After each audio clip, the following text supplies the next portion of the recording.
We are talking with James Dixon. And the reason why I have requested James to interview today is that across all industries, whites are being called to look for and potentially correct racial exclusivity, misrepresentation, and appropriation. And in the profession of audiobook narration, this is important to see what needs doing as well. What should I consider when voicing a character who is identified within a book as African American? And in another realm, I have an accent and dialect series on YouTube, and one of the videos is indeed on African American English. And I actually pulled the video temporarily because I wanted to get a better sense of its potential impact now that I know a bit more. Now, I haven't asked James or am expecting James to be the representative of all African Americans in the United States with his opinions, nor to be a PhD level expert on the effect of media on this stuff. On the other hand, James has a world of insight beyond mine in terms of this stuff. And so first of all, I want to just ask James, for everybody tuning in, what is your background with the performing arts? At this point in my career, I identify as an actor and a director. I worked at Portland Center Stage for 5 years on their administrative staff as a concierge in their IT team. Mm-hmm. And I actually got into the arts later in life. So I started acting in my mid 30s and just jumped into it, got some lessons.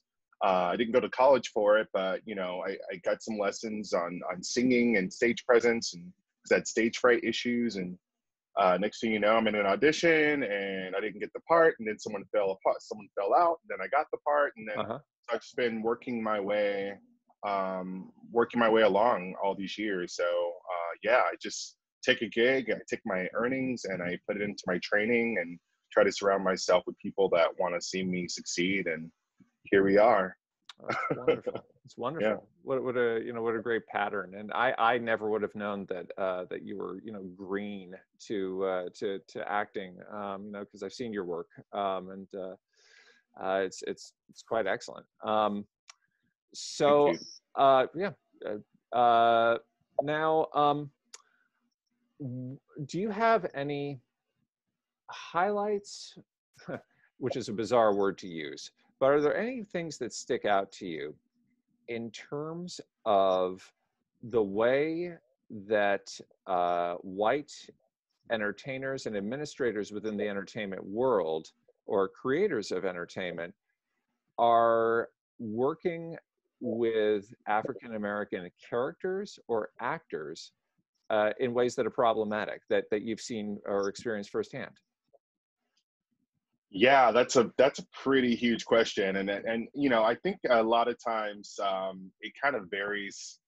I've noticed that it varies by the industry. So I mean, you could go in for a television audition and they might want you to speak a little more hood or ghetto. I've had people ask me to speak ghetto or hood, and I'm like, well, what does that mean? Like, do you want me to speak it's like they want this stereotypical Black voice that we're now relating to words like thug and words like hip and urban. And these are all words that we hear in the news. So for me, it's okay to want to hear that in a character, but it'd be great to get that information before we go into the audition room, because we bring a lot of that ourselves into this work. And when you're put on the spot like that, it's just like, wow, am I supposed to be uneducated? Am I a Black dead body in a corner? Am I wearing a hoodie with jeans? And, it's all programming, so that's happened to me before. I've never had a white dialect coach that coached me on American Black accents or vernacular, but I have had a white dialect coach when I was doing a show and I had to learn Sierra Leonean English. And at that time, the dialects coach directed me to dialectsarchive.com. I don't know if you're familiar with it, but you can listen in and kind of tone match and try to catch the vernacular and the accents that way. But that's pretty much the gist of it.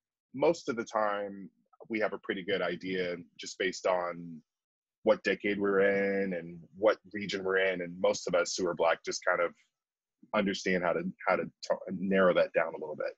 Mm-hmm. Sorry, it's a bit long-winded. No, absolutely. I mean, this is as we need as much wind as we can get right now. Okay. I want to extend that to a metaphor, but I won't. And then in terms of, have you ever experienced listening to something on podcasts or in audiobooks, a white narrator doing a voice in African American English?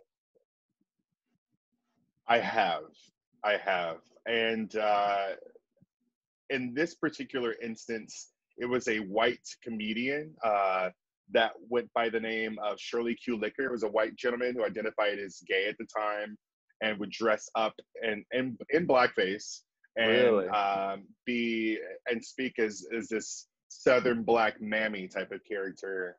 And it's interesting to talk about that now, because at the time I was listening to it and I found it very entertaining, and I loved it. And then all of a sudden, you know, as the world progresses, we start to realize how many things we've been taught to accept over the years and how many things become hurtful over time. So that was definitely one of those situations where I loved it until I didn't anymore. And then we're getting into these arguments about censorship. And so I don't want to censor artists, but it's also really hurtful to see white people pretty much making a mockery of Black culture in that way. So it's one of those things I'm hoping actors will want to take accountability for, you know? Yeah, totally. Did he ever try to defend himself when did people call him out on this, and then did he try to defend himself? Yeah, actually, back in, I want to say it was maybe 9 years ago, I believe it was. Yeah. This performer was scheduled to perform here in Portland at the Eagle. And a lot of the queer community, they were headed in to see that. At the Eagle, it was predominantly white. It was just predominantly white demographic, which is the same anywhere in Portland, but this part was just really white. Yeah. And a couple of people had an issue with it, and it became this weeks-long debate on Facebook about racism and censorship. And so he was defending it because it's a character that he'd made up, and he's been touring around the country and getting paid to play this character. And it's kind of one of those things when you talk about like Lisa Lampanelli as a comedian and some of the racially sensitive jokes she would tell, but she kind of made fun of everybody. So it's kind of that tight line of what's comedy and what's mockery, and you know. So I haven't heard anything from him since. I don't know if he's still performing, but definitely not coming back to Portland anytime soon. Yeah, I mean, you know, sometimes like when I was in college, there was a sketch during a festival where a bunch of the sketch artists were doing a class on how to be straight. So they were pretending to be gay and taking lessons on how to be butch and how to be straight, right?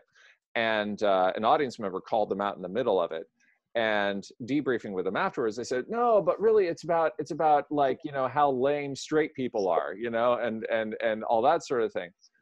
And, you know, where I think about my own video is there's no attempt in the video to make light or to denigrate the voices or community of African Americans.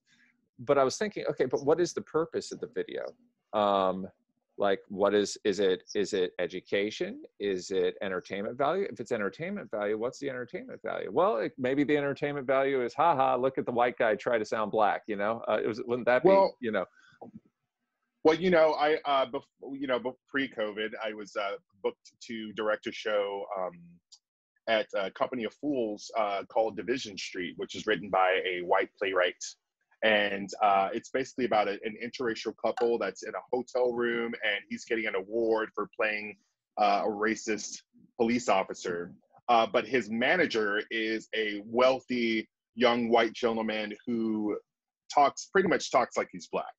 Mm-hmm. So this white actor would have to not necessarily emulate. There's emulating Black vernacular, but I know plenty of white people that talk just as hood as some folks from back home, right? Because of a cultural, just sometimes it's wealth class and regional, and it's just the way that people talk, So it's just finding that balance. Maybe that actor might need some help with that, but in my opinion, I think the biggest thing is about access. So why not create more work for a Black person to give dialect coaching on a vernacular that they know innately, and bring some more of their experience and their culture into it as well.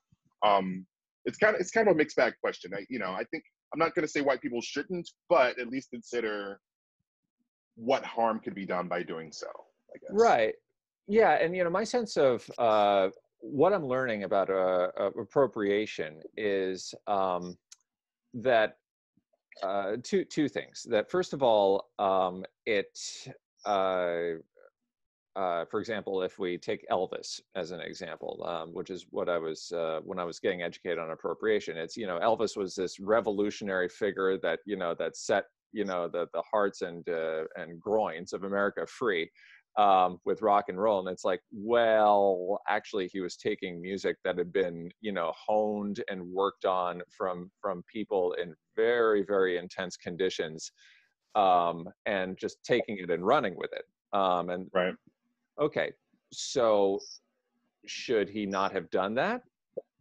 Well, the question, the point that seems to be missed is he giving proper credit to that, and is he bringing those folks along with him? Right. At least. Right. And if you really think about it, what does giving proper credit look like in a time like that? Right. When who gives Black people credit? I mean, I love watching that video on I can't remember this artist's name, but I think she sang the Hound Dog song, and she's sitting there playing on the other side of the tracks, and she's at a railroad station, and there's a train track, and then there's a white audience with seats on the other side because they're not allowed on the other side of the tracks. You know what I mean? Like when you really see something like that, and they're paying her, but she's not allowed on the side of the tracks, right. And that the bug of when you think about how we share cultures, it's such a mixed bag. Like what is cultural appropriation? What if I want to share my culture? What if I want to share my music with someone who doesn't look like me? That needs to be okay. But I think it's really important to understand the history of it and what was lost on a more systemic level, what we lost in that whole movement. Motown, jazz, blues, rock and roll, it was all invented by Black people.